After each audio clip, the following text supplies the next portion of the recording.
ಎಲ್ಲರಿಗೂ ನಮಸ್ಕಾರಗಳನ್ನು ಮಾಡ್ತಾ ಇವತ್ತಿನ ಕ್ಲಾಸನ್ನು ಸ್ಟಾರ್ಟ್ ಮಾಡೋಣ. ನಾವು ಹೋದ ಕ್ಲಾಸ್ ಒಳಗೆ ಯೂನಿಟ್ ಡಿಜಿಟ ಮತ್ತು ಡಿವಿಸಿಬಿಲಿಟಿ ರೂಲ್ ಎಲ್ಲ ತಿಳ್ಕೊಂಡಿದ್ದು ಅಕೂರ ಮ್ಯಾಗ ಯಾವ ರೀತಿಯಾದ ಕ್ವಶನ್ಗಳು ಬರ್ತಾವೆ ಅವನ್ನ ಹೆಂಗೆ ಸಾಲ್ವ್ ಮಾಡೋದು ಈ ಟಾಪಿಕನ್ನು ಇವತ್ತಿನ ಒಂದು ಕ್ಲಾಸ್ ಒಳಗೆ ಡಿಸ್ಕಷನ್ ಮಾಡೋಣ. ಈಗ ನಾನು ಮೊದಲನೇ ತಿಳಿಸ್ತಾನು ಯೂನಿಟ್ ಡಿಜಿಟ್ಗೆ ಸಂಬಂಧಪಟ್ಟಂಥ ಕ್ವಶನ್ಗಳ ಮೊದಲನೇ ಟಾಪಿಕ್ದೇನ ಒಂದು ಯೂನಿಟ್ ಡಿಜಿಟ್ದು ಕಾನ್ಸೆಪ್ಟ. ಯೂನಿಟ್ ಡಿಜಿಟ್, ಈ ಯೂನಿಟ್ ಡಿಜಿಟ್ ಮ್ಯಾಗ ಸಂಬಂಧಪಟ್ಟಂಥ ಕ್ವಶನ್ಗಳನ್ನು ಈಗ ನಾವು ತಿಳ್ಕೊಳ್ಳೋಣ.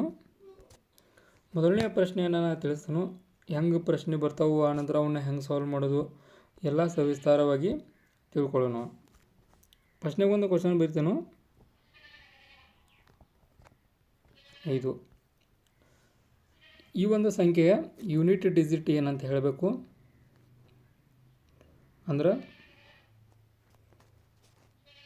ಬಿಡಿ ಸ್ಥಾನದ ಸಂಖ್ಯೆ.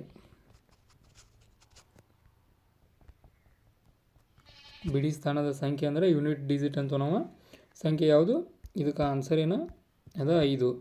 ಈ ರೀತಿ ಕ್ವಶನ್ಗಳು ಬರೋದಿಲ್ಲ. ನಿಮಗೆ ಎಕ್ಸಾಂಪಲಾಗಿ ನಾನು ತಿಳ್ಸೋಕೆ ಒಂದು ಸ್ಮಾಲ್ ಕ್ವಶನನ್ನು ಇಟ್ಟನು. 5 ಇದಕ್ಕೆ ಆನ್ಸರ್ ಆಕೈತಿ. ಆನಂತರ ಮುಂದಿನ ಪ್ರಶ್ನೆ ಕಡೆ ಹೋಗೋಣ. ಈಗ ಮುಂದಿನ ಪ್ರಶ್ನೆ 25 ಪ್ಲಸ್ 63 ಪ್ಲಸ್ 57 ಪ್ಲಸ್ 11 ಇದ್ರದ್ದು ಒಂದು ಯೂನಿಟ್ ಡಿಜಿಟ್ ಏನಂತ ಹೇಳಬೇಕು. ಆನ್ಸರ ನೀವು ಈ ರೀತಿ ಕ್ವಶನ್ಗಳು ಬಂದಾಗ ಡೈರೆಕ್ಟ್ ಯೂನಿಟ್ ಡಿಜಿಟ್ಗಳನ್ನ ಪ್ಲಸ್ ಮಾಡ್ಕೊತ ಹೋಗ್ರಿ, ಆನ್ಸರ್ ಡೈರೆಕ್ಟಾಗಿ ಸಿಗೈತೆ. 5 3 8 8 7 15 15 1 16 16 ಅಂದ್ರೆ ಯೂನಿಟ್ ಡಿಜಿಟ್ ಏನ 16 ಯೂನಿಟ್ ಡಿಜಿಟ್ 6 ಆಕೈತಿ. ಇದಕ್ಕೆ ಆನ್ಸರ 6 ಆಕೈತಿ. ಆನ್ಸರ್ ಏನ ಒಂದು 6 ಅಂದ್ರೆ 16 ಬಂತ. ಅದಕ್ಕೆ ಯೂನಿಟ್ ಡಿಜಿಟ್ ಅಂದ್ರೆ ಒಂದೇ ಅದೈತಿ, ಯಾವತ್ತು ಒಂದೇ ಸಂಖ್ಯೆ ತೊಗೋಬೇಕು. ಆ ಕಾರಣಕ್ಕೆ ಇದಕ್ಕೆ ಆನ್ಸರ 16 ಆಕೈತಿ. ಆನಂತರ ಮುಂದಿನ ಪ್ರಶ್ನೆಯನ್ನು ನೋಡೋಣ. 25 ಇಂಟು 20 ಇಂಟು 46 ಒಂದು ಯೂನಿಟ್ ಡಿಜಿಟ್ ಏನಂತ ಹೇಳಬೇಕು.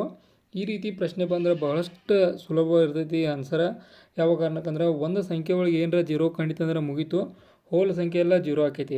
ಆ ಕಾರಣಕ್ಕೆ ಯೂನಿಟ್ ಡಿಜಿಟ್ 0, ಯೂನಿಟ್ ಡಿಜಿಟ್ ಏನ 0, ಆನ್ಸರ್ 0 ಆಕೈತಿ. ಅಂದ್ರೆ 5 0 0 0 6 0 ಮುಂದೆ ಏನು ಬೇಕಾದ ಬಂದರೂ 0 ಆಕೈತಿ. ಆ ಕಾರಣಕ್ಕೆ ಯೂನಿಟ್ ಡಿಜಿಟ್ 0. ಅರ್ಧ ಅದು ಅಂದ್ಕೊಂಡನು 0 ಬಂದರೆ ಡೈರೆಕ್ಟಾಗಿ 0 ಬರಬೇಡ್ರಿ. ಓಕೆ, ಮುಂದಿನ ಪ್ರಶ್ನೆಯನ್ನು ತಿಳ್ಕೊಳ್ಳೋಣ.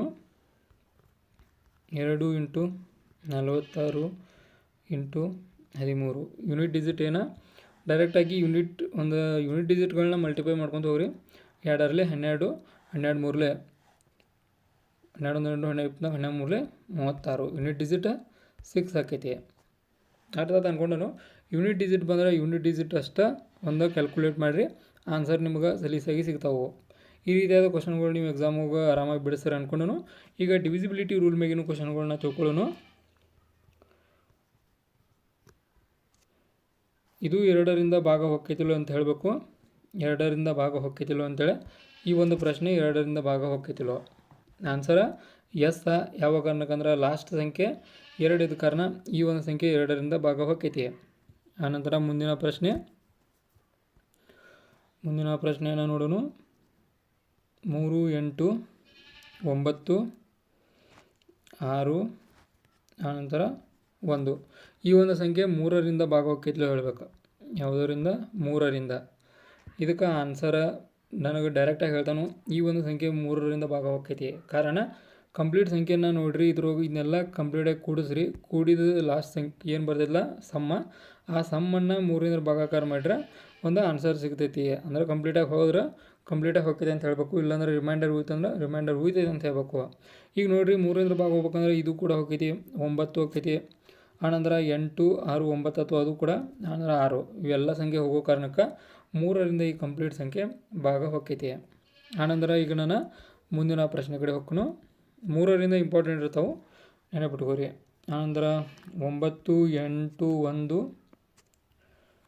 9 6 3 ಈ ಒಂದು ಸಂಖ್ಯೆ 9ರಿಂದ ಭಾಗ ಹೋಗ್ತೈತಿಲ್ಲ ಹೇಳಬೇಕು. ಆನ್ಸರ ಹೊಕ್ಕೈತಿ. ಕಾರಣ ಇದು 9ರ ಕಟ್ಟ 9ರ ಸಮ್ಮ ಕೂಡಿಸಿರ ಎಲ್ಲ ಕೂಡಿಸಿರ ಅದು ಎಷ್ಟು ಬರೋದಿಲ್ಲ ಅದು ಇದು ಕಟ್ ಆಕೈತಿಲ್ಲ ನೋಡಬೇಕು. ಅಂದರೆ ಡೈರೆಕ್ಟಾಗಿ ನಾವು ಕಟ್ ಮಾಡಿದ್ರು ಕೂಡ ಇದು ಹೋಗ್ತೈತಿ. ಅಂದ್ರೆ 9 ಆಯ್ತು. 9 2 ಕೂಡಿ 9 ಎಲ್ಲಿ ಆಕೈತಿಲ್ಲ ಅಲ್ಲಿ ಡೈರೆಕ್ಟಾಗಿ ಕಟ್ ಮಾಡಿದ್ರೆ 9ರಿಂದ ಆನ್ಸರ್ ಸಿಕ್ಕತಿ. ಇವಾಗಿದ್ದು ಡಿವಿಸಿಬಿಲಿಟಿ ರೂಲ ಮತ್ತು ಯೂನಿಟ್ ಡಿಜಿಟ್ ಸಂಬಂಧ ಪ್ರಶ್ನೆಗಳು. ಈ ರೀತಿಯಾಗಿ ಆರಾಮಾಗಿ ನೀವು ಈ ಪ್ರಶ್ನೆಗಳನ್ನು ಬಿಡಿಸ್ಬೋದು.